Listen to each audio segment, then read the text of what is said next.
Hi there. So this is going to be sort of a run through a demonstration of some of the ways that you can use a virtual learning environment such as Blackboard in combination with Microsoft Teams to develop a student community and content themed learner experience. So the idea of this being that at the moment, most universities are primarily online and synchronous delivery is being done in an online format. It also gives us an opportunity to look at how we've been using our virtual learning environments prior to being mainly online. Have we been using them as digital dumping grounds? Have we been using them as simply ways to access content? And for the most part, we have. There's inconsistency across universities, across the sector, even within faculties and departments, and even within programs from modules or units, as to how a university's virtual learning environment is set up, how it is used, how the tools are used, and how it is arranged, and how that is different to students. Now, an easy way to start off with this is to develop consistency of what a student sees when they go to any module in their program. And in the department that I'm in the Department of Applied Sciences, I had on my first year module, Human Anatomy and Physiology, I had started tinkering with the idea of more meaningful terminology of menu items. But there were still some things in terms of the different ways that we assess and different menu items that you need, but it needs to be consistent for students in terms of the words that you use and the order that they're in, and really if there's any subsections, in terms of student support being a section, content being a section, and community or important news being a section, the sort of news feed. And that's something that you need to consider as well. Now, because I'd been tinkering with this for a while and it was working well and students were responding well, it was something that was rolled out across our department as a colleague of mine recognised its usefulness and was in a position to make that happen. And that has been met quite well by the majority of our students, at least those in giving feedback. And this comes down to simple things like the template within Blackboard for our faculty used to be learning materials.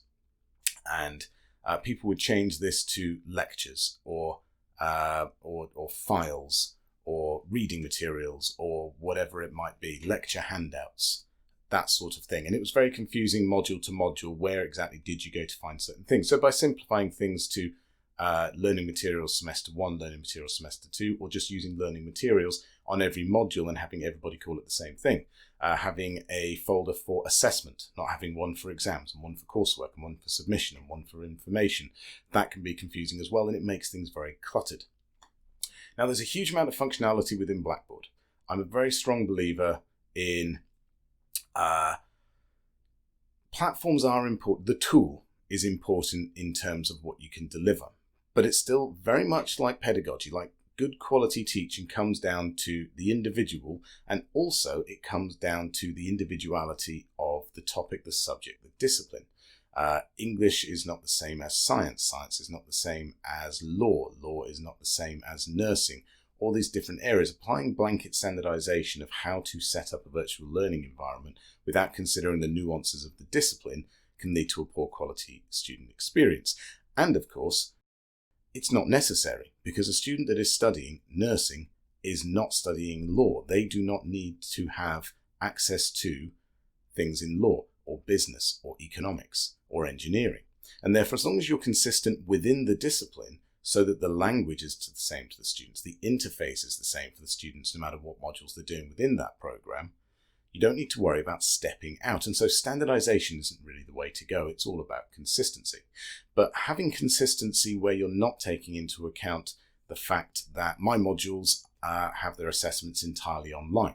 And therefore, it's entirely sensible to have a folder for exams, or a menu item for exams and a menu item for coursework, because they're continuous. They're not single submission points like for coursework, and they are not exam periods that only appear one time a year and therefore wouldn't exist prior. My assessments are continuous. They do a practical coursework portfolio every 2 weeks where they do mini tasks that they build up their marks over time, and they do monthly smaller exams again so that they can reflect feedback or get feedback and build up their marks over time. And so therefore, having the exam and coursework as separate items in the core menu is actually appropriate for the module. And that's where you can have a certain amount of wiggle room. But one thing that the virtual learning environment, the Blackboard, is missing is the sense of community, the sense of connecting those who feel disconnected. Now, this is where Microsoft Teams can come in. Microsoft Teams is having a massive rollout around the world, not to the level of Zoom in terms of teaching in schools, but it has been used in businesses for years. It's now getting a much bigger rollout in the higher education sector. There's lots that Teams can do. It does, however, require a degree of integration. It's relatively simple, for example, to link out to Teams from Blackboard. Blackboard being the single portal point of truth, because Blackboard as a virtual learning environment integrates with grades, student record system, staffing, and student enrollments. And so it becomes the linchpin to getting students onto a module, onto a program, to setting up assessments that feed directly into the student record system so that we have that auditing measure and the ability to centrally control the release of marks and feedback to students. And that's important for consistency of quality. But there are numerous things where you don't need to have that central control. It's entirely modular or programmatic, and this is where Teams can be a really useful tool. So I've mentioned about linking from Blackboard to Teams. Now, if you were to host a lecture, for example, in Teams, you can simply put the link to join that meeting as a continuous meeting that permanently exists and persists throughout the module as your join webinar link. It would just jump them to Teams rather than jump them to, for example, Collaborate. You can also have a team that is linked from Blackboard, and this can be a series of connectors. It can be simply right-clicking on the channel within a team that you've created and making that a jump from Blackboard URL to the chat. And you can have channels set up in Teams. If you have a team for a meeting set up, you can then have a channel for assessment discussion, lecture discussion, module information discussion. And this can all be springboarding from Blackboard. So it integrates the two very nicely. Now, integration from Teams is coming from Microsoft. Okay, they are working on it, whereby we would be able to set up assessments in Teams that would link to marking tools, to the student record system, and submission points. At the moment, you can't do that, and so there is a limit to what you should use Teams for. Teams also has strong working relationships with a huge number of third-party apps. Now, you won't want to link to everything. It's like downloading any app to your phone just because it looks good. There are risks in doing so, and therefore you need to go through sensible business cases, procurement routes, that sort of thing, to make sure that it is safe to be scaled up and to be supported by IT staff and by academic colleagues and central services colleagues. But there are a number of links to Office 365 tools that are within Teams. Teams itself is part of that platform, that suite of apps, and therefore it is massively useful in terms of student tenancy, sharing files, interacting with Excel files that everybody can link to, generating project plans. Anything like that can be done within Teams. And as long as it's not something that has to be connected direct to a central system, there's no reason really not to do it, provided you know what you're doing. So what I'm going to go through here is just a couple of things that Teams can do. And if you consider it as almost a hybrid of Teams and Blackboard, where Blackboard is the entry point, and that's what we've got up here now. And a student enters that at the start of their day, goes to their module, and from there they may then link out to Teams. Now, of course, the easy thing to do is much like, for me personally, I access my university email account by having a bookmark directly from that. I don't go to it via my UI. It just saves a click. So once you're familiar with your lectures are in Teams, the discussion is in Teams, coursework and information, documentation is in Blackboard, you would then know, right, I've got a lecture today, I've already got the file, I don't need to open Blackboard, I can go straight to Teams because I know where that is. And that actually promotes better student engagement with digital platforms. It helps get over that hand-holding nature of, don't worry, we'll put everything in one place and we'll link you straight to it so you don't ever have to find your way about. Because that doesn't always help them get ready and able for when they graduate. And so I'm just going to run through some things here that I think are particularly helpful and some tips and tricks within Blackboard, within a module and within a program that I think help create that sense of student community, that bit that's missing from the virtual learning environment normally and that you can utilize in conjunction with Teams. And so let's delve right in. So here I've got a programmatic Blackboard page for the program that I lead, Biomedical Science. You've got your main tabs here for assignments, updates, modules, and the information tab. All right. Now, For me, I don't particularly need, and students don't particularly need, once they're in and they're familiar with UE, they don't particularly need to know much about the various ribbons that we see here. So student support, student reps, contacts, that sort of thing. Once they're familiar and they found their way around, they don't need to use that much, but it's always helpful to have it as a dashboard. By and large, you're going to go in, click on modules, and here, of course, there are all the modules that I teach on or am involved in. But for students, there would only be the 4 to 6, depending on the number of credits per module that they're taking, visible to them, and therefore it's not somewhat confusing as to how to get to places like it will be for staff trying to figure out which run of which module on which level and which code, etc. Same kind of thing to not having too many teams that you're a member of. As a member of staff, I'm a member of various committees, working groups, steering groups, and I'm also a member of various discussion teams. Teams for my program team, teams for my subject group, teams for quality assurance within my department. And those will have teams in themselves, and it does create a bit of an over-proliferation of teams in my site navigation. For a student, of course, they wouldn't necessarily be a member of an enormous number of teams, and therefore they could have a team for each module that they're on. And of course, as they are enrolled or taken off of a module based on joining at the start of the academic year, and being taken off it as they pass that module and get the credits and therefore no longer require access to it, same way as on Blackboard, their membership to that team would be removed and they wouldn't have that team cluttering up their site navigation. Nice and simple. You can actually use distribution lists that pull on Blackboard module student enrollments to populate teams automatically. So there's not worry about creating a team with 100, 200 students on it, because you don't have to do them one at a time. You can pull it in using a module code. So what we've got here is a range of modules, and I'm going to show you the level 1 module that I need, human anatomy and physiology. Now this jumps straight into the announcements page. This is on edit mode for staff to use, and if I toggle this to give it the student look, this jumps into the announcements section. Now this is useful because it's where you post the most useful information. It's kind of your news feed, and it's where you should go each day.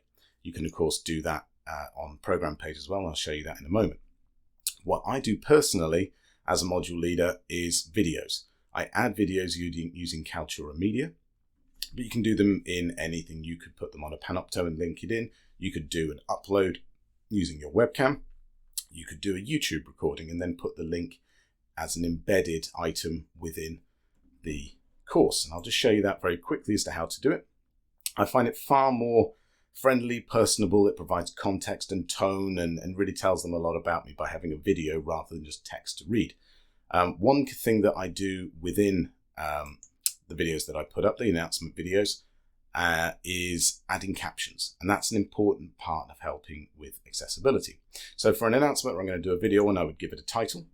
I would then click on the plus button here, which is much nicer in the new Blackboard editing interface, Kaltura Media, and then I would open up a video to open up Kaltura Media to record a video, or I could add one that I've already recorded here. And you can see all the videos I've done in the last month or so, updates to the program, updates to the module, and what you do. You can add it by doing various mechanisms there, and then you just record and it appears in the feed as I showed you. And then you would give it any details that you might want, whether it has any date restrictions, and then submit, and it appears in the news feed essentially. Now the important thing here in terms of captions, if I just quickly show you how I think for accessibility, as I mentioned, is to click on My Media. There are all the videos here present. If I open one of these videos, I can then go to Actions, Caption and Enrich, and I've already done it, but you can submit for captions to be added. What that does is not only place captions during the video, much like, in a subtitle kind of way, but it also adds a transcript below the video that students can access. And so if we go back here to the program page, and you can see that when we play the video, there is a transcript that forms at the bottom. I didn't have to type it, it was automatically created. And so I find this a massively helpful way of keeping that community feel, connecting with the students, making them feel like I'm actually there, that I'm not just some disparate text at the end of an email. And this is quite a useful feature. And you can see the captions appearing as I talk across the video. Now that's the newsfeed aspect. That's something that's really important. It's also something that you can do within Microsoft Teams. Just to give you some information on that sense of community within a program page.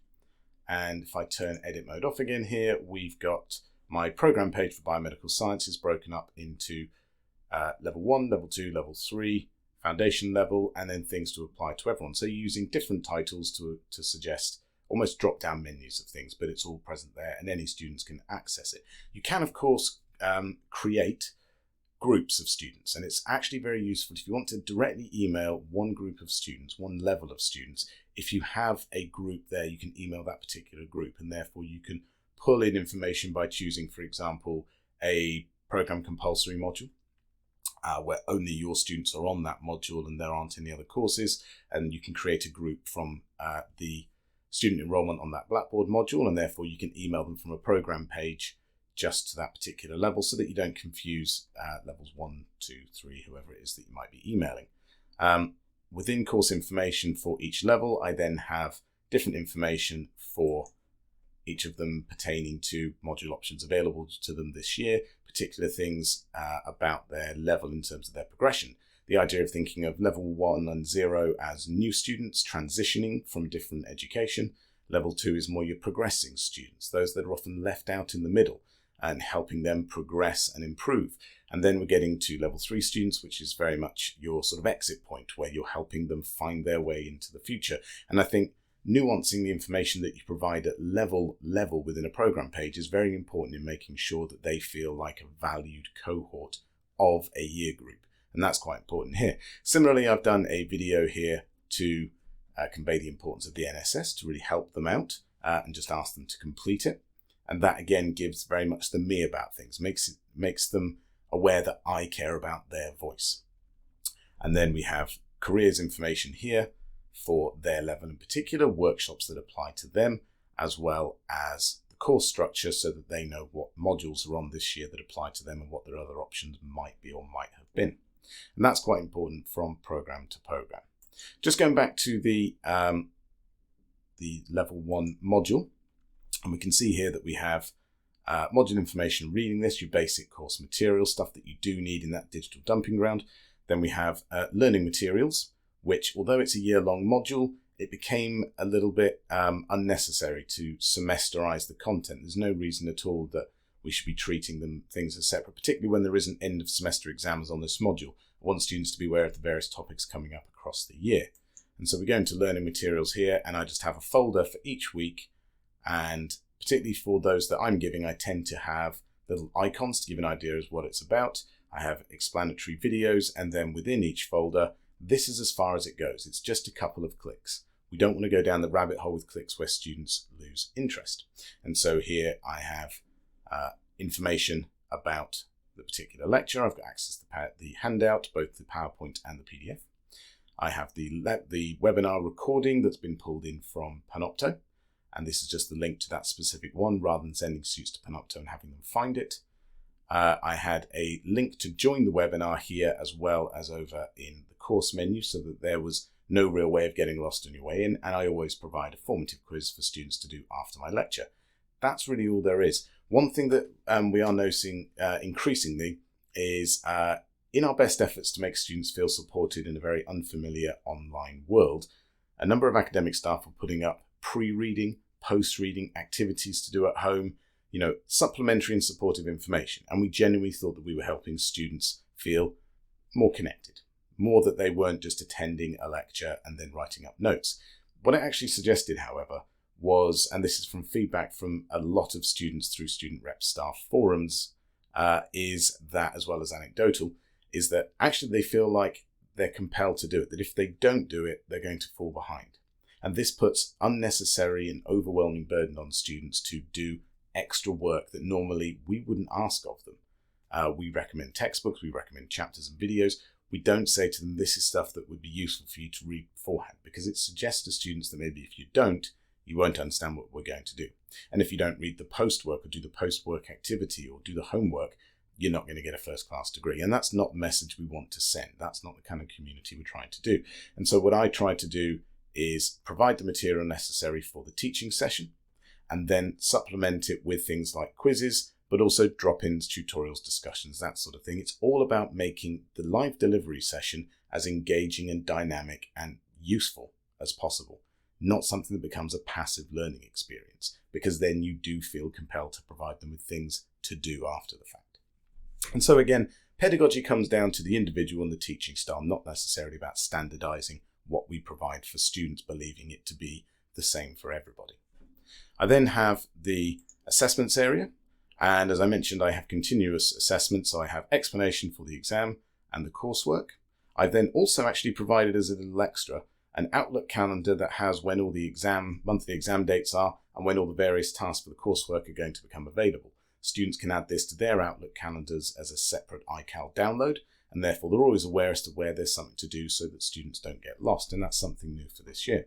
So within each of these we then have, so I've done one click to get to this area, I then do a click to the exam, there is a video explanation, there is text-based information, and then there's the exam itself. Going back to the coursework, we again have one click from the course menu to get into assessment, then one for getting into the coursework, explanation, video explanation, and then the point at which they complete the work. Now this is a portfolio of work, and so each of these icons and folders appears and disappears according to the week that they're on.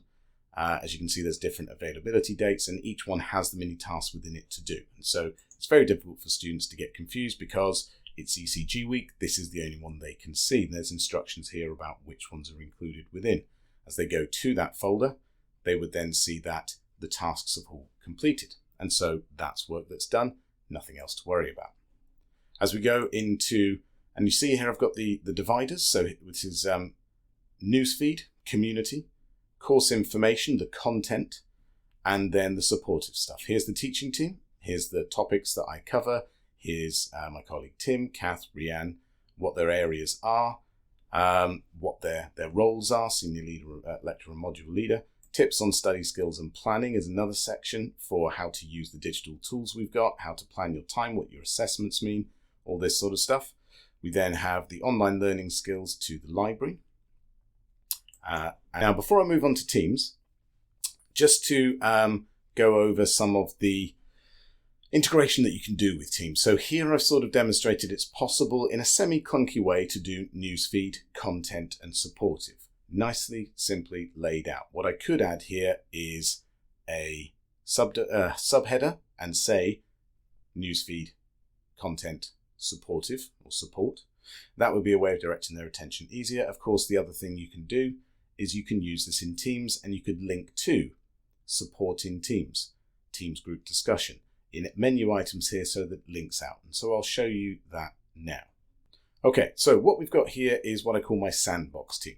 This is a place where I just tinker with things and add various tools. And I just wanted to use this as an example of where you can start to build a community for your module. So if it was to be in the support section, it would jump out to, and in this case, you would have to imagine that the teams that you're seeing listed down the side are teams where each one is a module name. Now I already have, for my PST, I have one for each. Each tutor has a channel of their own. Now in the case of biomedical science, there are roughly 12 students per PST group. There are around 150 to 170 students on each level, and therefore there are multiple teams where each one has multiple tutors in, so that you have a larger subset of students. Each one has their own tutor, and it has their own channel so that they can discuss in those smaller groups, but they're also able to interact more widely with a wider group. You can, of course, have a module team where all of the students enrolled in that module can do it. You can have a program team. You could have a program level team. The sky's the limit, really, as to how you organize it, but the advice, of course, would be to have consistency across a program at least, or a level. Now, within each of these, so if I go back up to my sandbox here, and what I've done is I have a whole series of things I've been tinkering with. One thing I wanted to note here is that if you wanted to put up an announcement video like I've done, you could record it on YouTube, or you could record it on your computer and upload it, and you can add to it here. So here I've just chosen a random video from my YouTube channel. I've posted it here. This could be something related to the lecture you're having that week, and you would create a post saying, video to watch before the lecture this week that I thought you might find useful, or here is something that better explains that complex process I was talking about in the lecture this morning. You can then add a new conversation, or you can reply, and see down here we've got things like the YouTube button, where you type on it, and now YouTube is embedded, or the video is embedded in the Teams feed. It's no longer just a link that jumps you out to Teams, and so now it's all self-contained, and you can look for anything you want, really. Okay, so that's one of the tools that you can use, and of course you can post a question to everybody saying, well done everyone today, it was really interesting. Does anyone have any points? Students themselves, of course, within this module team, because you have the student and teacher roles within a particular team format, they have different permissions. So they would be able to post any questions they like, but maybe you limit the comments, maybe you limit the ability to add GIFs because you want it to maintain a semi-professional environment where you want them to ask questions, but you don't want the replies to be some informal, jokey things. You want it to keep contained within and remain a learning experience, not just a chat room. And so that's a really useful way of containing them all. You can add tabs up to the top of any Teams. Notebooks will be incredibly helpful for collaborative working. This works very well in a small tutor group session. You can also do things like project management. So if you have a team on a final year project module, you can set deadlines and things for your project students to do. And that's something that I've been doing with my project students, to give them goals and timelines to achieve for this week, get your head around the subject. Next week, need a first draft of your abstract, that sort of thing. So you can give it a name, set due dates, and you can assign individual students or team members to it. You could do it for assessment deadlines. You could do it for marking for the staff to have done. And I've done that in a couple of cases so that colleagues are reminded in their calendar that they have a task to do in a couple of days' time, and it's to have the marks and feedback back to me as the module leader. It just saves having to constantly pester people for things to do. It's instead in their to-do list, and it's within tasks, and they can see you can see how they're doing, how complete they are with that task, and how far off they are, because they can add notes to it. And it's an incredibly useful way of doing it. And this is something you can build into building a student community that tailors very much with the pedagogy. It's actually relatively seamless combining Teams and Blackboard.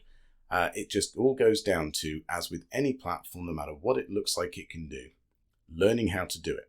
And learning how to do everything that I've just shown you in Blackboard and in Microsoft Teams doesn't come down to being a digital genius. It doesn't come down to endless hours of training sessions. It starts off with learning something simple and having an idea as to what else you might want to do, and then either exploring it yourself by tinkering, or asking colleagues that you know will have some of the answers if they can think of a way of using what we've got to help you do what you want to achieve.